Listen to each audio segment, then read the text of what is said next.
Assalamualaikum warahmatullahi wabarakatuh. Nama saya Hevi Apriliani. Saya akan bertanya 5 poin kepada saudari Nur Aini Safitri. Oke, pertama, sekolah perlu memiliki manajemen yang baik agar terwujud suasana belajar dan proses pembelajaran yang kondusif bagi peserta didik, sehingga peserta didik mampu mengembangkan potensi diri. Jelaskan ruang lingkup dari manajemen pendidik sehingga tujuan tersebut dapat tercapai. Oke, lanjut. Ruang lingkup manajemen pendidikan terbagi menjadi 5 bagian. Lingkup pertama yaitu planning. Planning artinya merencanakan. Planning terdiri dari 5 hal, yaitu yang pertama, menetapkan tentang apa yang harus dikerjakan. Yang kedua, menentukan target. Yang ketiga, mengumpulkan dan menganalisa informasi. Yang keempat, mengembangkan alternatif-alternatif. Dan yang kelima, mempersiapkan dan mengkoordinasikan rencana-rencana dan keputusan-keputusan. Lingkup kedua yaitu organizing. Organizing adalah pengelompokan kegiatan yang diperlukan, yaitu penetapan tugas dan fungsi dari setiap bagian organisasi. Lingkup ketiga, coordinating, yaitu kegiatan yang dilakukan agar terdapat kerjasama antara atasan dan bawahan, sehingga dapat tercapai tujuan bersama. Kegiatan yang dilakukan antara lain memberi instruksi, memberi bimbingan atau nasihat, dan memberi pelatihan serta pendampingan. Lingkup keempat yaitu motivating. Motivating berupa kegiatan pemberian inspirasi, semangat, dan dorongan kepada bawahan agar bawahan melakukan pekerjaan secara sukarela sesuai yang dikehendaki atasan. Dan yang terakhir, lingkup controlling, yaitu mengadakan penilaian sekaligus mengadakan koreksi sehingga apa yang sedang dilakukan bawahan dapat diarahkan sesuai dengan tujuan dan yang diinginkan. Oke, terima kasih untuk penjelasan pertama. Kita lanjut pertanyaan yang kedua. Anda adalah kepala sekolah di SMA Pelita Jaya. Sekolah tersebut memiliki jumlah guru yang cukup untuk semua mata pelajaran. Namun, sekolah Pelita Jaya masih kekurangan staf untuk mengelola sumber daya dan administrasi sekolah. Oke, pertanyaan yang pertama. Bagaimana Anda mengoptimalkan kinerja sumber daya manusia atau staf yang terbatas tersebut? Kedua, buatlah struktur organisasi untuk SMA Pelita Jaya. Oke, lanjut. Saya akan menjawab pertanyaan yang pertama. Saya sebagai kepala sekolah, saya akan mengoptimalkannya dengan melakukan musyawarah dalam setiap penentuan jabatan atau tugas, sehingga dapat diterima dengan baik dan perasaan yang senang. Menciptakan kondisi kerja dan memberikan fasilitas agar pekerjaan atau tugas dapat dikerjakan dengan baik. Membiasakan memanfaatkan tenaga secara efisien dan menciptakan tugas kepada seluruh tenaga yang dimiliki sehingga tidak ada orang yang menganggur. Oke, lanjut. Dan yang kedua, struktur organisasi SMA Pelita Jaya. Dapat dilihat di sini. Yang pertama, kepala sekolah. Kepala sekolah adalah tenaga fungsional guru yang diberikan tugas dan tanggung jawab untuk memimpin suatu sekolah. Oke. Yang di sini kepala tata usaha. Kepala tata usaha sekolah adalah seseorang yang memimpin penyelenggaraan urusan administrasi sekolah. Yang di sini waka kurikulum.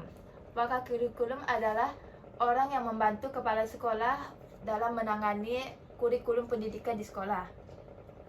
Di sini waka kesiswaan. Waka kesiswaan bertanggung jawab kepada kepala sekolah dalam bidang kesiswaan dan bertugas menyusun program pembinaan dan kegiatan kesiswaan. Waka sapras. Waka sapras merupakan orang yang ditunjuk oleh kepala sekolah untuk memimpin, merencanakan, mengembangkan, mengarahkan, mengkoordinasikan, dan melaksanakan program bidang sarana prasarana sesuai dengan visi, misi, dan program kerja yang telah ditetapkan. Di sini Wakahumas. Wakahumas mempunyai tugas untuk membantu kepala sekolah dalam kegiatan-kegiatan seperti memberikan informasi dan menyampaikan ide atau gagasan kepada masyarakat atau pihak-pihak lain yang membutuhkannya. Kepala Laboratorium. Kepala laboratorium adalah seorang staf edukatif atau fungsional yang ditugaskan menjadi pemimpin tertinggi dalam organisasi laboratorium serta bertanggung jawab terhadap semua kegiatan di laboratorium. Kepala Perpustakaan. Kepala Perpustakaan mempunyai tugas sebagai menyusun program kerja jangka pendek, menengah, dan panjang, serta menyusun petunjuk pelaksanaan dan rencana anggaran keuangan, mengkoordinasikan tugas-tugas tenaga perpustakaan, dan menyiapkan rencana kebutuhan tenaga, serta sarana dan prasarana yang diperlukan. Koordinator BK. Koordinator BK atau bimbingan konseling adalah mempunyai tugas membantu kepala sekolah dan berkoordinasi dengan wakil kepala sekolah tentang urusan kesiswaan dalam kegiatan-kegiatan seperti menyusun program kerja bimbingan dan konseling atau bimbingan karir. Wali kelas. Wali kelas adalah guru yang membantu kepala sekolah untuk membimbing siswa dalam mewujudkan disiplin kelas. Sebagai manajer dan motivator untuk membangkitkan gairah atau minat siswa. Sini guru mata pelajaran. Guru mata pelajaran bertugas merencanakan program pengajaran, melaksanakan program yang telah disusun, dan melaksanakan penilaian setelah program itu dilaksanakan. Dan yang terakhir, siswa. Siswa adalah seorang anak yang sedang berguru atau belajar. Tugas siswa di sekolah dibagi menjadi 3, di antaranya memahami dan mempelajari materi yang diajarkan, mengerjakan tugas-tugas yang diberikan oleh guru, mempelajari arti kembali materi yang telah diajarkan, dan mengerjakan pekerjaan rumah jika ada pekerjaan rumah. Oke, baik, terima kasih atas jawabannya. Selanjutnya saya akan bertanya untuk poin yang ketiga. Ada 4 tipe kepemimpinan. Sebagai kepala sekolah, Anda akan memiliki tipe kepemimpinan yang seperti apa? Jelaskan pilihan Anda tersebut. Baik, lanjut.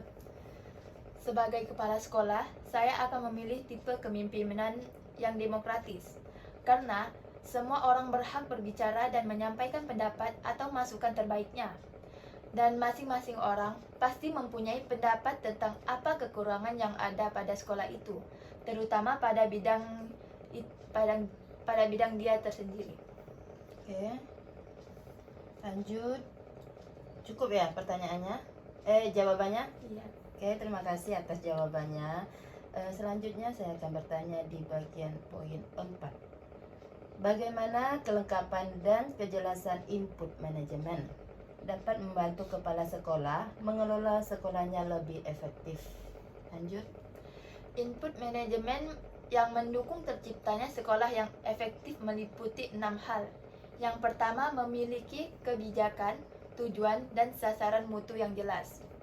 Kebijakan, tujuan, dan sasaran mutu dinyatakan oleh kepala sekolah dan disosialisasikan kepada semua warga sekolah, sehingga tertanam pemikiran, tindakan, kebiasaan, hingga sampai pada kepemilikan karakter mutu oleh warga sekolah. Yang kedua, sumber daya tersedia dan siap. Ya. Sumber daya merupakan input penting yang diperlukan untuk berlangsungnya proses pendidikan di sekolah. Tanpa sumber daya yang memadai, proses pendidikan di sekolah tidak berlangsung secara memadai. Dan pada gilirannya, sasaran sekolah tidak akan tercapai. Yang ketiga, staf yang kompeten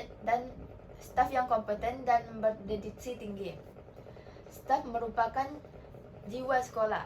Sekolah yang efektif pada umumnya memiliki staf yang mampu kompeten dan berdedikasi tinggi terhadap sekolahnya. Yang keempat, memiliki harapan prestasi yang tinggi. Sekolah yang mempunyai dorongan dan harapan yang tinggi untuk meningkatkan prestasi peserta didik dan sekolahnya. Yang kelima, fokus pada pelanggan atau khususnya siswa. Pelanggan, terutama siswa, harus merupakan fokus dari semua kegiatan sekolah. Artinya, semua input dan proses yang dikerahkan di sekolah tertuju utamanya untuk meningkatkan mutu dan kepuasan peserta didik.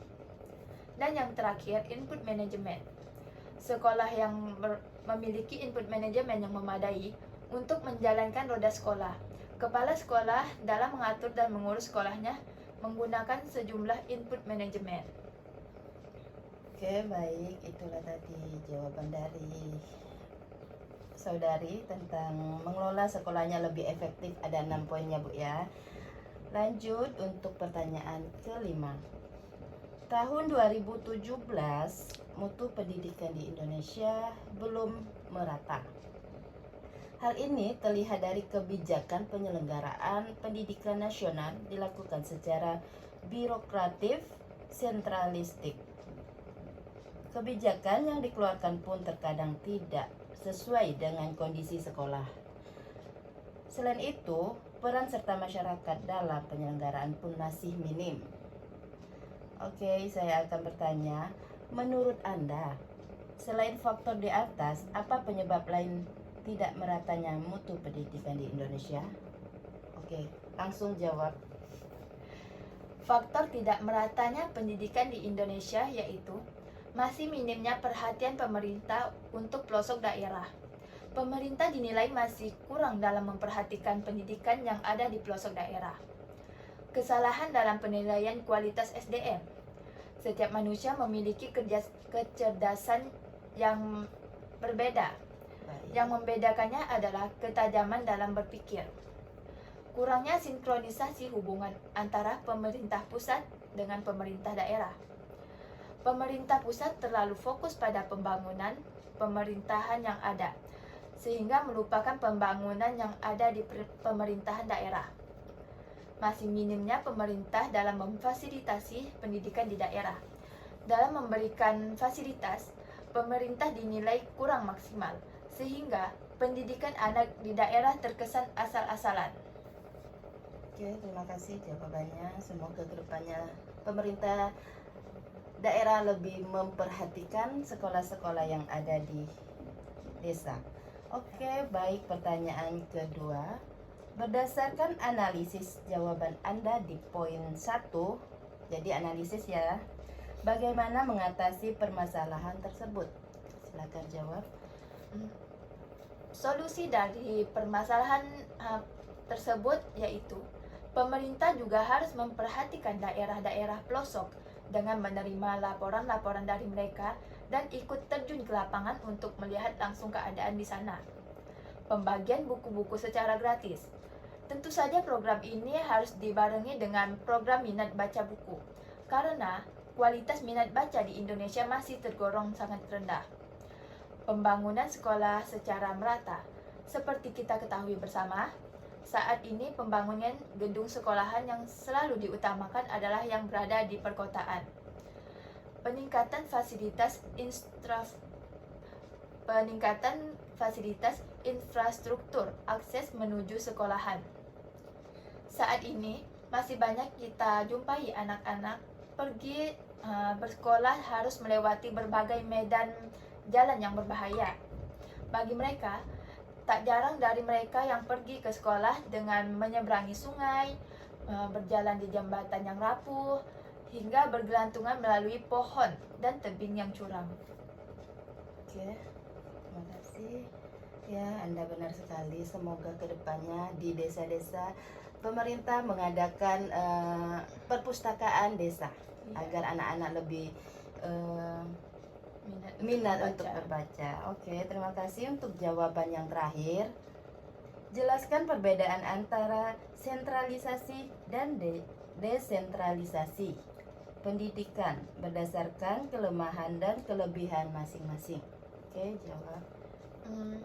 Desentralisasi merupakan penyerahan wewenang pemerintah dari pemerintah pusat kepada pemerintah daerah untuk mengatur dan mengurus pemerintahan dalam sistem negara kesatuan Republik Indonesia.